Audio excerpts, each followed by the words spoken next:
makes 12. Everyone expected Cinderella to run, to chase the prince, to save the magic.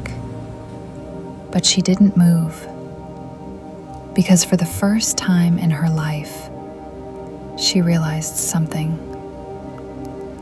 The person she had been waiting for all along was herself. 12 chimes. The carriage shrinks back into a pumpkin. The gown dissolves into ash. The mice scatter into their holes. All the magic is fading. Cinderella sits on the steps. She doesn't move.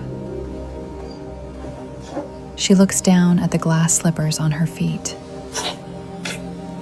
And for the first time, she realizes the glass slippers, they are so heavy. So heavy, she has almost forgotten how to walk on her own. At the bottom of the steps, a little lamb stands quietly. It knows no magic. It speaks no words.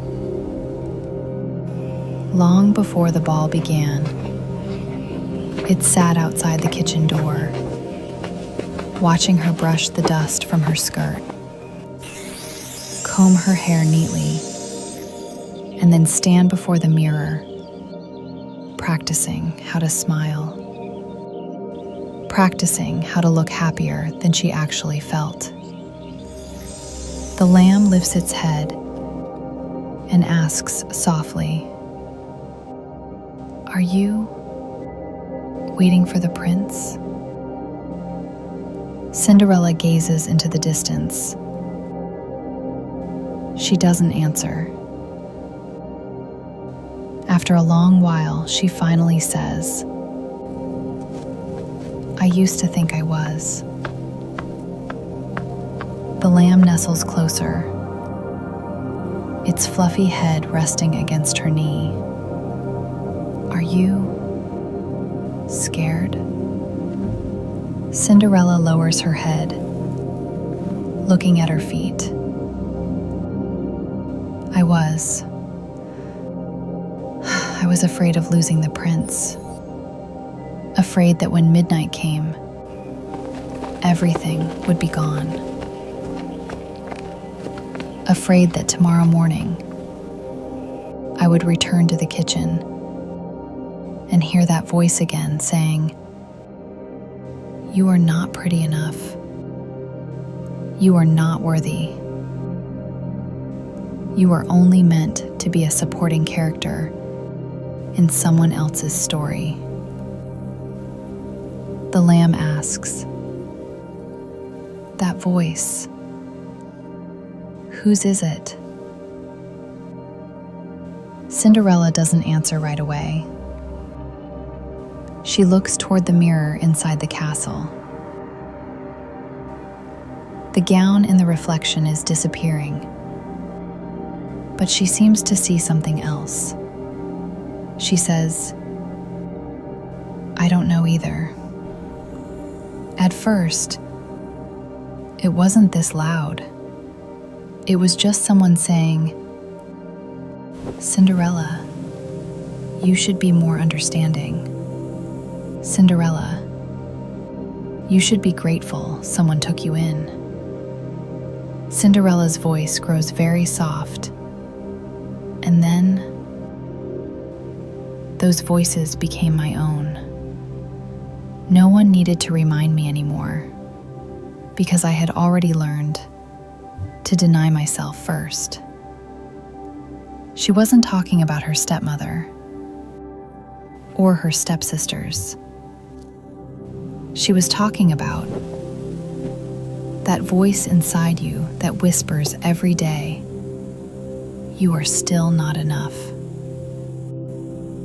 The part of you that waits for your boss's nod, your parents' approval, your lover's choice, before you believe you deserve to take up space. Above the steps, a figure appears. It is the prince. He holds the lost glass slipper in his hand, staring at it for a long time. Then he walks down and sits 3 steps away from Cinderella. Between them lies the pair of shoes. The prince looks down at the glass slipper. Actually, I'm scared. I'm scared that if I never find the owner of this slipper, I will never know if I missed someone truly important. Everyone told me a prince should find the most beautiful girl. So I searched for the most beautiful pair of shoes. But I forgot to ask, is the person inside them tired? I thought I was searching for the girl who lost this slipper, but maybe I was only searching for a person who could make me feel something I had never felt before. I was looking at the slipper, but I never wondered about the girl who wore it. Was she happy? Was she lonely? Was she hoping someone would see her? Cinderella bends down, her fingers touching the glass slipper. Little lamb, do you know?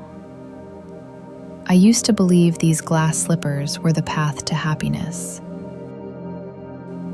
Until I realized they were only proof that my feet never fit into other people's expectations. She unfastens the metal buckle. Cold, damp with a little sweat. The buckle is tight. She takes a breath. Her heel slides out. Skin against glass, making the softest sound. Then the other foot. Her sole meets the stone step. Rough, cool, a little stinging, but it is her own feeling. For the first time in years, she could finally feel the ground beneath her feet.